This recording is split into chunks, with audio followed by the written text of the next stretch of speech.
ಮಂಡ್ಯದಲ್ಲಿ ಸ್ವಚ್ಛತೆಗಾಗಿ ಮ್ಯಾರಥಾನ್ ಅನ್ನು ಆಯೋಜನೆ ಮಾಡಲಾಗಿತ್ತು. ಇಂದು ಕಾರ್ಯಕ್ರಮವನ್ನು ಕೂಡ ಹಮ್ಮಿಕೊಳ್ಳಲಾಗಿತ್ತು. ಸ್ವಚ್ಛತಾ ಕಾರ್ಯದ ಮೂಲಕ ಮ್ಯಾರಥಾನ್ ಹಮ್ಮಿಕೊಳ್ಳಲಾಗಿರುವಂಥದ್ದು. ಜಿಲ್ಲಾಡಳಿತ ಹಾಗೂ ನಗರಸಭೆ ವತಿಯಿಂದ ಕಾರ್ಯಕ್ರಮವನ್ನು ಹಮ್ಮಿಕೊಳ್ಳಲಾಗಿತ್ತು. ನಮ್ಮ ನಡೆ ಸ್ವಚ್ಛತೆ ಕಡೆ ಎಂಬಂತ ಧ್ಯೇಯ ವಾಕ್ಯದೊಂದಿಗೆ ಮಂಡ್ಯದ ವಿವಿ ಕ್ರೀಡಾಂಗಣದ ಬಳಿ ಮ್ಯಾರಥಾನ್ಗೆ ಚಾಲನೆ ನೀಡಲಾಯಿತು. ಜಿಲ್ಲಾ ಉಸ್ತುವಾರಿ ಸಚಿವರಿಂದ ಕಾರ್ಯಕ್ರಮ ಉದ್ಘಾಟನೆಗೊಂಡಿದೆ.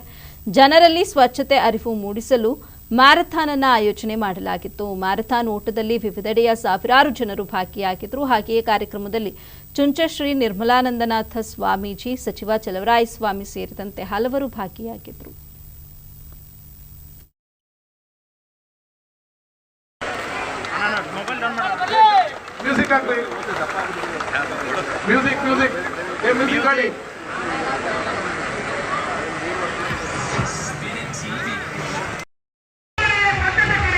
ಸೌಮ್ಯ ಇರು ಸ್ವಾಮಿ, ವಿಡಿಯೋ ಮಾಡ್ತಾ ಇದ್ದೀನಿ.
ನಮ್ಮ ಮನೆ, ನಮ್ಮ ವಟಾರ, ನಮ್ಮ ಬೀದಿ ಇದನ್ನ ಮೊದಲು ಸ್ವಚ್ಛ ಮಾಡಿದ್ರೆ ಇಡೀ ಮಂಡ್ಯ ಸ್ವಚ್ಛ ಆಗ್ಬಿಡುತ್ತೆ.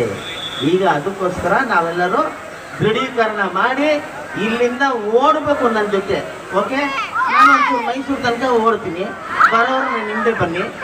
ಅಲ್ಲೇ ಹನುಮಂತಪ್ಪನಿಗೆ ಹೋಗಿ ಇವತ್ತು ಬಿಡಪ್ಪ. ಅದರಿಂದಾಗಿ ಎಲ್ರಿಗೂ ಒಳ್ಳೇದಾಗಲಿ. ಜಾಸ್ತಿ ಹೆಣ್ಮಕ್ಳು ಬಂದವ್ರೆ, ಎದೋಳಲ್ವೇನೋ ಬೇಗ ಎಲ್ಲ ಅವ್ರ ಮನೆ ಕಳ್ಳಿ, ಅವ್ರಿಗೋಸ್ಕರ ನಾವು ಓಡೋಣ. ಎಲ್ರಿಗೂ ಒಳ್ಳೇದಾಗಲಿ. ನಮಸ್ಕಾರ. ಮುಂದಾಳತ್ವವನ್ನು ತಗೊಂಡು ನಮ್ಮ ಡಿ ಸಿ ಅವರು ಭಾಳ ದೊಡ್ಡ ಪ್ರಮಾಣದ ರನ್ನನ್ನು ಮಾಡಿದರು. ಅವತ್ತು ಸ್ವಾಮೀಜಿಯವರು ಸಾನ್ನಿಧ್ಯವನ್ನು ವಹಿಸಿದರು. ಮಂಡ್ಯ ಜಿಲ್ಲೆ ಇರ್ಬೋದು, ಇತರ ಯಾವುದೇ ಜಿಲ್ಲೆ ಇರ್ಬೋದು, ಜನಪರವಾದಂಥ ಕಾರ್ಯಕ್ರಮಗಳಿಗೆ, ಅಭಿವೃದ್ಧಿಗೆ ಸ್ವಾಮೀಜಿಯವರು ಧಾರ್ಮಿಕ ಕಾರ್ಯಕ್ಕಷ್ಟೇ ಅಲ್ಲ, ಸಾರ್ವಜನಿಕ ಯಾವುದೇ ಒಳ್ಳೆಯದಕ್ಕೆ ಅವರ ನಾಯಕತ್ವ ಮತ್ತು ಅವರ ಸಾನ್ನಿಧ್ಯವನ್ನು ವಹಿಸ್ತಕ್ಕಂಥದ್ದನ್ನು ನಾವು ನೋಡ್ತಾ ಬಂದಿದ್ದೀವಿ. ಮಂಡ್ಯ ಇಡೀ ದೇಶಕ್ಕೆ ಪರಿಚಯ ಇದ್ರೂ ಮಂಡ್ಯ ಇನ್ನೂ ಅಭಿವೃದ್ಧಿ ಆಗಬೇಕು ಅನ್ನೋದು ನಮ್ಮೆಲ್ಲರ ಒಂದು ಉದ್ದೇಶ. ಯುವ ಶಾಸಕರಾದ ಮೇಲೆ ಬಹುಶಃ ಅವರು ಭಾಳ ವಿನೂತನವಾದಂಥ ಉದ್ದೇಶಗಳನ್ನ ಇಟ್ಕೊಂಡು ಮಂಡ್ಯ ನಗರದ ಅನೇಕ ರಸ್ತೆಗಳನ್ನ ಅಭಿವೃದ್ಧಿ ಮಾಡೋ ಜೊತೆಗೆ ವಿಶ್ವ ದರ್ಜೆಯ ಮಟ್ಟಕ್ಕೆ ಕೆಲವು ಸರ್ಕಲ್ಗಳನ್ನ ಮಾಡತಕ್ಕಂಥ ಪ್ರಯತ್ನವನ್ನು ಈಗಾಗಲೇ ಕೈ ಹಾಕಿದ್ದಾರೆ. ನಾನು ಎಲ್ಲವನ್ನೂ ಇಲ್ಲಿ ಹೇಳಲಿಕ್ಕೆ ಹೋಗಲ್ಲ. ಆದರೆ ಮಂಡ್ಯ ನಗರ 7 ತಾಲೂಕಿಗೆ ಸೇರಿರ್ತಕ್ಕಂಥದ್ದು, ಮೈಸೂರು ಬೆಂಗಳೂರು ಮಧ್ಯದಲ್ಲಿರ್ತಕ್ಕಂಥದ್ದು.